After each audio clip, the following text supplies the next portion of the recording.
Train Your Dragon is more than just a story about Vikings and dragons. It's a journey about friendship, growing up, and learning what it really means to be a leader. Across 3 movies, we watch Hiccup grow from an unsure boy into the Chief of Berk, while his bond with Toothless becomes one of the most emotional friendships in animation. But beyond the main story, the trilogy is filled with hidden details, clever callbacks, and small moments that connect all 3 films together. In this video, we'll look at 40 interesting details that you guys might have missed. Without any further ado, let's dive right into it. When Hiccup first walks toward Toothless in the cove, Toothless shows a very interesting eye detail. At first, his pupils are big and round. This shows that he's curious and a little scared because he doesn't understand Hiccup yet. When Toothless suddenly feels threatened, his pupils become thin like lines. This shows that he's ready to attack like a predator. The animators actually copied this behavior from a real cat owned by one of the DreamWorks animators. This small detail helps make Toothless feel more alive and realistic for the audience watching the film. Next, we have a detail about Hiccup. When Hiccup works in the forge with Gobber, he holds the hammer and his tools in a strange and awkward way. This was done on purpose by the animators. Hiccup is very smart and talented when it comes to building things, but his body is not strong enough for heavy Viking work. His grip looks uncomfortable and unsure, which shows he doesn't naturally belong in the warrior lifestyle. This small animation choice quietly explains why Hiccup feels different from other Vikings.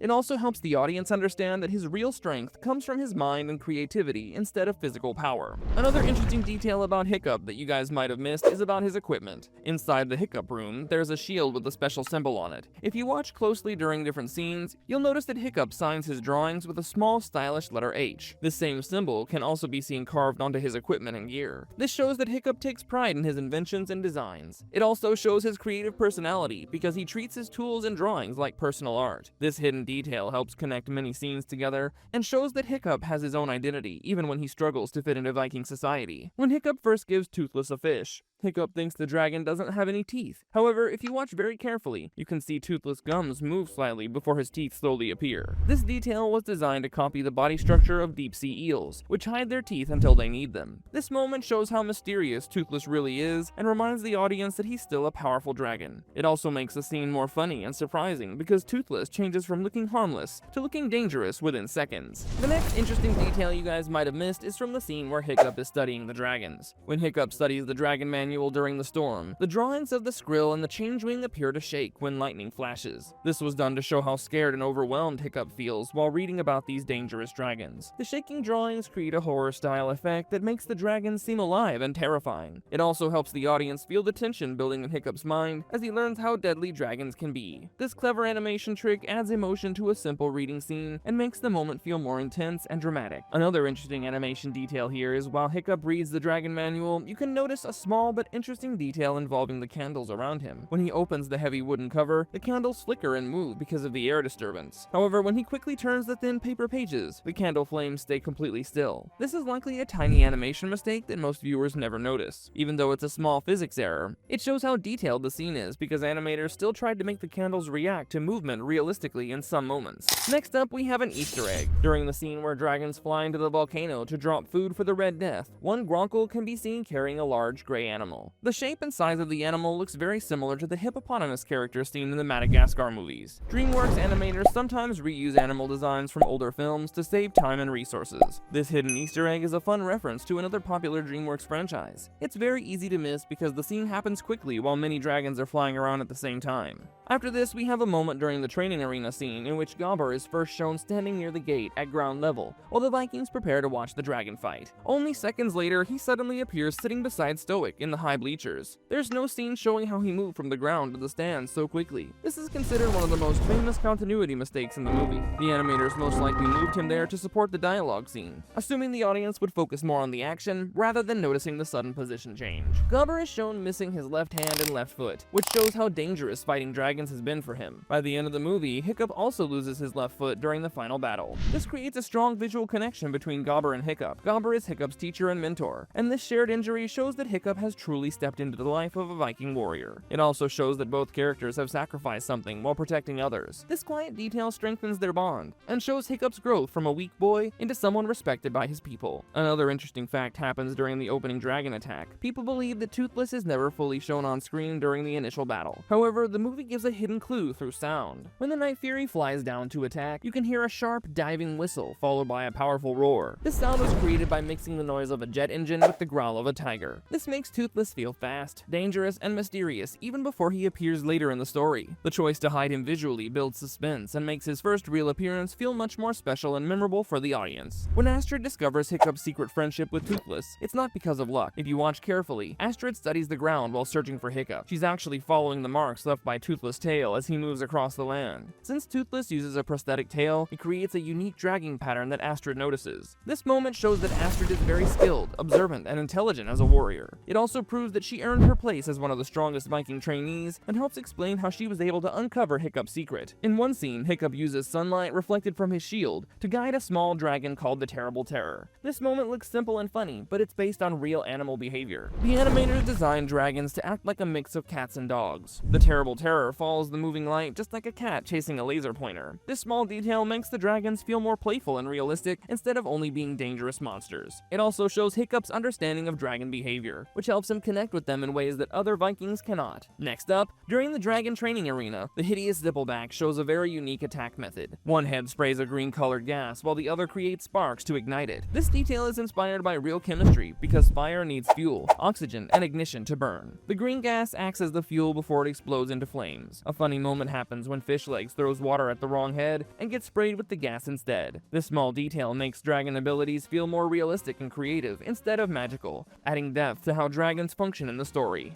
During the forbidden friendship sequence, Hiccup slowly begins to trust Toothless and smiles at him. If you watch Toothless closely, he doesn't just open his mouth. Instead, he carefully curls his lips to copy the exact shape of Hiccup's smile. This shows that Toothless is trying to understand human emotions and behavior. It also proves how intelligent and curious he is. This small animation moment helps build their friendship because it shows Toothless is learning and responding emotionally. It makes their bond feel more natural and touching for the audience watching their connection grow. At the end of the movie, when Hiccup wakes up in his room after the final battle, Toothless stands beside him. If you look carefully at Toothless' head, one of his ear knobs has a small tear or notch. This injury was caused during the explosion while fighting the Red Death. The scar stays with Toothless in later movies and shows, showing that the battle left a permanent mark on him. This small design choice adds realism because characters carry physical memories of past fights. It also reminds viewers of the dangerous sacrifice made during the final battle. Some interesting details about the red dragon is that when it first emerges from the mountain, its face shows a very unusual eye design. The dragon has 6 eyes, with 3 on each side of its head. Each eye contains multiple pupils that look similar to insects. This design suggests that the Red Death acts like a queen insect, controlling other dragons like a hive. It visually explains why smaller dragons fear and obey her. This creepy and unique eye design makes the villain feel more powerful and unnatural compared to other dragons seen in the movie.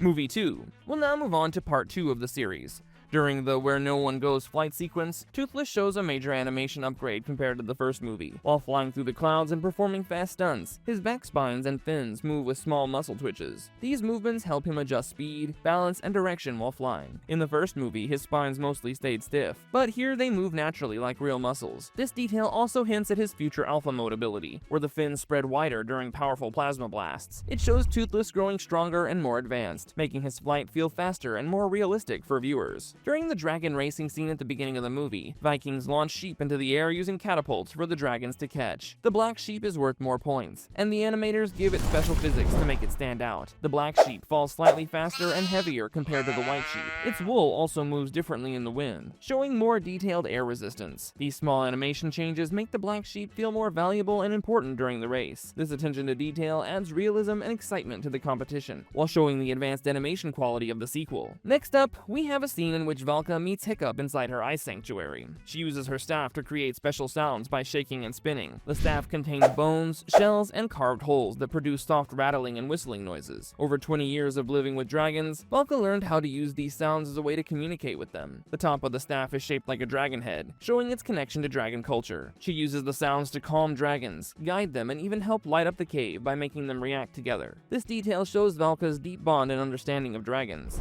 In the second movie, Hiccup uses a new prosthetic leg that looks more advanced than before. If you watch closely, the metal foot is shaped like a dragon claw instead of a normal Viking boot. This design is not just for style, it shows how Hiccup's identity has changed over time. He understands dragons better than most humans and lives closely with them. The dragon-shaped foot is a visual symbol showing he belongs to both worlds. It reminds the audience that Hiccup's strength now comes from unity between Vikings and dragons rather than fighting them. This hidden detail adds meaning to his character growth. Drago Bloodfist wears a dark cape that is made from the skin of a night-fearing Fury dragon. This is never directly explained, but can be noticed through its texture and color design. When Toothless first sees Drago, he reacts with extreme aggression and fear. This is likely because dragons have strong senses, and Toothless can smell the skin of his own species on Drago's clothing. This detail makes Drago appear even more threatening because it shows he hunts rare dragons without mercy. It also adds emotional weight to Toothless' reaction, showing his anger is connected to survival instincts rather than simple fear. Next up, when Valka's dragon Cloudjumper first grabs Hiccup during flight, he appears to have only 2 wings while moving quickly. However, when he lands, Cloudjumper spreads open into 4 wings, forming an X shape across his body. This wing structure allows him to glide, hover, and change direction with better balance. The animators designed this movement based on the X-Wing spacecraft from Star Wars as a tribute to classic science fiction designs. This hidden detail shows the creativity behind dragon designs and makes Cloudjumper look unique compared to other dragons in the movie. During the final battle, the Bewilderbeast takes control of other dragons using powerful signals. When Toothless falls under this control, his eyes change in a disturbing way. Instead of becoming sharp and aggressive, his eyes turn cloudy and faded. This visual effect represents hypnosis through sound waves, similar to how some animals use vibrations or sound to confuse prey. The cloudy eyes show that Toothless is not thinking for himself and is being forced to obey commands. This small animation detail helps show how strong the Alpha Dragon control really is, and makes the moment more emotional and dramatic. In the beginning, when Irid is first introduced, you can see a dark mark on his chest and shoulder area if you watch closely. This mark matches the symbol used by Drago's forces on their ships and armor. Unlike Vikings who proudly wear their crests to show family or tribe identity, Drago controls his soldiers through fear and ownership. The brand shows that his followers are treated more like property than warriors. This small design detail quietly explains the harsh system Drago uses to keep loyalty and control. It also helps the audience understand why many of his men follow him out of fear instead of respect. When Toothless challenges the Alpha Dragon during the final battle, his body begins to glow bright blue along his back and nostrils. This glow is not magical energy, but a sign of internal heat building inside his body. Night Fury dragons produce plasma-based fire, and this glow shows Toothless controlling that energy within himself. The heat helps him resist the freezing power of the Bewilderbeast ice attacks. This detail highlights Toothless' strength and growth as a dragon leader. It also visually shows the moment he begins to rival the Alpha's power during the battle. At the end of the movie, Hiccup is shown looking at his large world map. Earlier in the film, his map was only a small piece of paper showing limited exploration. By the final scene, the map has grown much larger and contains drawings of new islands, dragon species, and locations discovered during their journey. This visual change shows how much their world has expanded through exploration and friendship with dragons. It also hints that Hiccup and his friends will continue discovering new lands and creatures, setting up future adventures beyond the story shown in the movie. When Valka removes her mask for the first time, her reaction to light shows a hidden detail about her life with dragons. She squints and blinks many times because her eyes have become sensitive to brightness. Valka has lived for 20 years inside a dark ice sanctuary, where sunlight rarely reaches. Because of this, her eyes adjusted to low light conditions, similar to how many dragons see in dark caves. This detail shows how deeply she has adapted to dragon life and how far she's moved away from normal human living. It quietly shows her transformation and connection with dragon society. Inside Valka's ice sanctuary, large dragon bones can be seen frozen into the environment. If you watch closely, one of the biggest skulls in the background has a shape that looks very similar to the Red Death dragon from the first movie. This hidden detail suggests that the Bewilderbeast living in the sanctuary may have defeated a Red Death long ago to claim control of the area. It quietly shows how powerful the Alpha Dragon truly is. The moment also connects the second movie to the first one by reminding viewers of the past threat, while showing an even greater dragon now exists. Movie 3.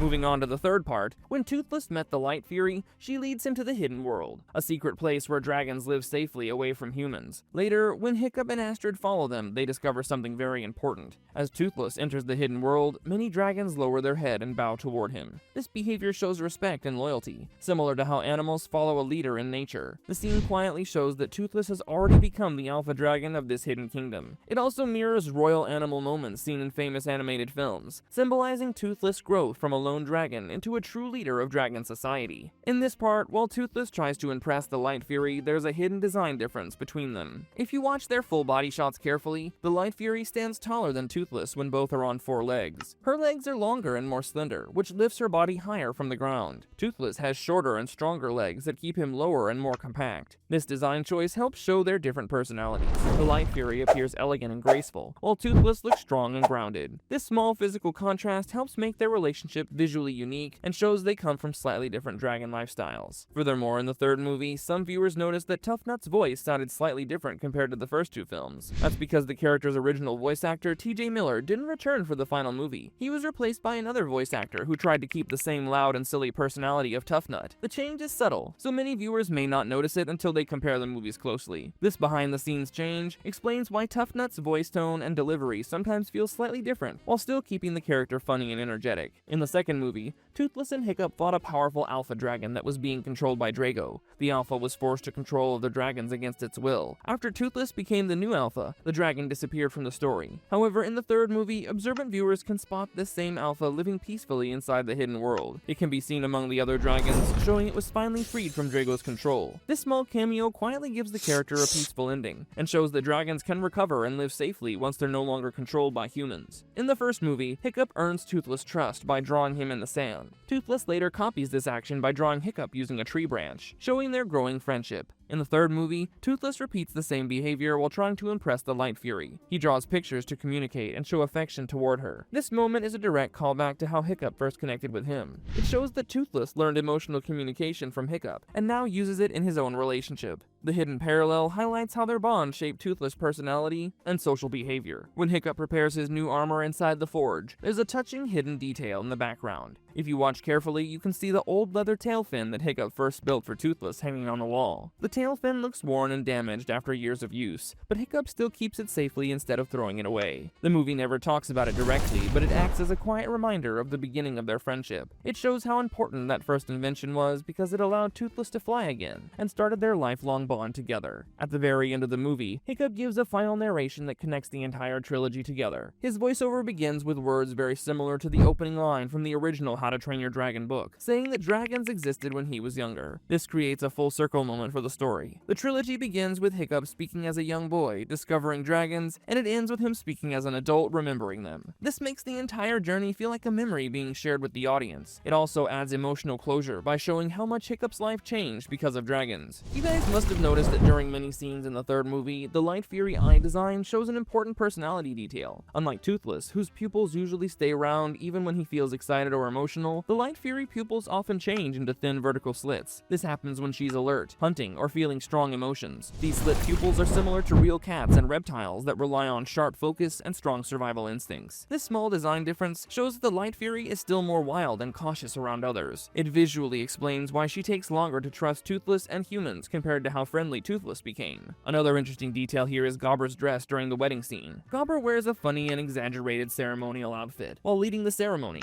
His robe looks oversized and decorated, and he even carries flowers like a bride would. This is a playful joke connected to his long-running comments about never getting married in earlier movies and shows. Instead of being part of a wedding as a groom, he humorously dresses like the bride he always joked about never having. The movie never explains the joke directly, but longtime viewers can recognize it as a self-aware and lighthearted payoff to Gobber's personality and his comedic role throughout the trilogy. Speaking of Gobber, another interesting detail about him in this movie was that along with his prosthetic limbs, he's now seen with a stone replacement tooth. He lost his original one during the events of the earlier films, and true to Viking creativity, this replacement is literally wired in place. If you look closely during his speaking scenes, you can notice the rough stone texture and the thin piece of metal holding it steady. It's a blink and you'll miss it detail, but it perfectly matches Gobber's character. Even his dental problems are solved with brute force engineering, reinforcing both the rugged Viking culture and Gobber's long history of surviving chaotic dragon-related accidents. I know that some of us thought that the Light Fury actually disappears, but that's not the case. During her first encounter with Toothless, the Light Fury shows an ability that looks like invisibility. However, she's not actually disappearing. She heats her scales to create a mirror-like surface that reflects the environment around her. If you watch very carefully, you can see a small heat wave or shimmer effect right before she vanishes. This detail makes her ability feel more scientific than magical. It also shows how advanced and rare her species is compared to other dragons. The cloaking ability helps explain why she survives alone for so long, and why she's extremely difficult for hunters to track or capture. Lastly, I know it's a bit hard to notice, but in one of the sweeping wide shots, the filmmakers managed to render more than 65,000 dragons on screen at the same time. That number is honestly insane when you compare it to the first film, where the animation team struggled to render even 10 dragons in a single shot without pushing their systems to the limit. It really shows how far the technology and animation pipeline evolved across the trilogy, mirroring the way the dragon world itself grew larger and more alive with each movie. That's it, folks. Let me know in the comments which of these details you guys had noticed during the movie.